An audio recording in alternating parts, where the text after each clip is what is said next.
Olá, tudo bem? Nessa aula eu vou te ensinar como trabalhar com tabela dinâmica dentro do Data Studio. Você vai aprender qual que é a principal diferença de uma tabela convencional para uma tabela dinâmica. Então eu estou com a tabela que a gente criou na última aula, vou vir em editar, diminuir o tamanho dela, vou adicionar a nossa tabela dinâmica.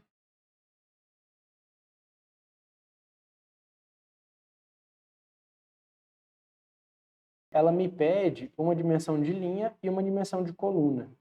Então vamos supor que você queira ver a quantidade de vendas por vendedor ao longo dos meses. Como que a gente faria isso? Primeiro, na dimensão de linha, a gente colocaria os vendedores, com o nome vendedor. Aqui nas colunas, eu quero que sejam exibidos os meses. Como que eu faço isso? Eu venho aqui na dimensão coluna, coloco data de emissão.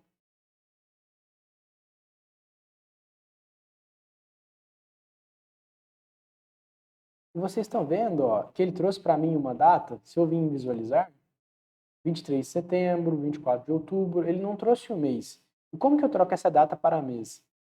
Bem simples. Então, vou vir aqui na data de emissão, clicar nesse ícone, clicar em data, data, hora, vou selecionar mês.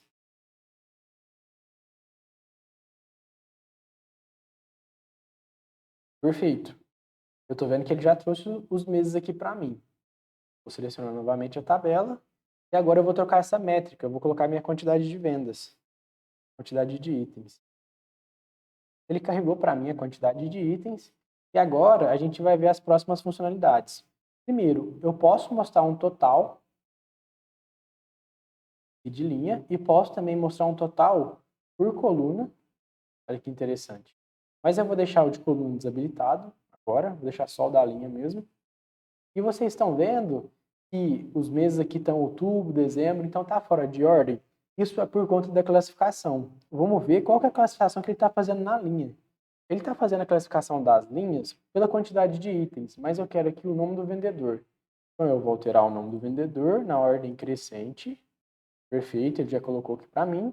E agora a gente vai ajustar a ordem dos meses. Então eu venho aqui a classificação da coluna, data de emissão, mês, ordem crescente. Olha que legal, ele já ajustou aqui para mim. Vocês lembram na última aula que eu ensinei vocês a ajustar o tamanho da coluna? Aquele comando não funciona aqui. Se eu vir aqui em cima da linha tracejada e tentar dar 2 cliques, ele não vai funcionar. E se eu apertar com o botão direito, também não tem a opção de redimensionar as colunas. Então como que eu vou ajustar aqui o tamanho dessas colunas? Eu vou vir com o mouse em cima da linha tracejada, vou segurar o Shift e vou ajustar o tamanho de todas as colunas. Olha que legal, ele já diminuiu e ajustou para mim. E outra característica interessante dessa tabela é o detalhamento. É um pouco diferente dessa convencional. Vou mostrar para vocês como que funciona. Então a gente vem aqui, expandir e recolher. Então eu tenho aqui o nome do vendedor. Eu vou adicionar aquela mesma estrutura que eu adicionei na tabela de cima, na aula anterior. Então vou colocar aqui o meu gerente, o supervisor,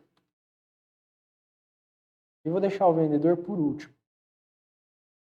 Vou colocar aqui o nível de expansão padrão como gerente. E o que ele vai fazer? Ele vai ter aquele mesmo comportamento. Ó. Ele deixou aqui o Gabriel Azevedo e o Vitor Castro. Quando a gente vem no modo visualizar, vocês viram que apareceu um ícone, um mais, que não tem nessa tabela? Essa é a principal diferença da tabela dinâmica para a tabela convencional. Se eu clico aqui, ele vai expandir para o nível de supervisor. Olha que interessante, ele trouxe para mim o supervisor. E se eu clico novamente, ele traz o nome do vendedor. Então eu tenho uma visão totalmente diferente aqui. Aqui, conforme eu adiciono os dados, vai adicionando uma coluna nova. Nessa tabela, eu tenho um controle das linhas e da coluna. E o modo de detalhar as informações é diferente. Ele funciona no nível de expansão.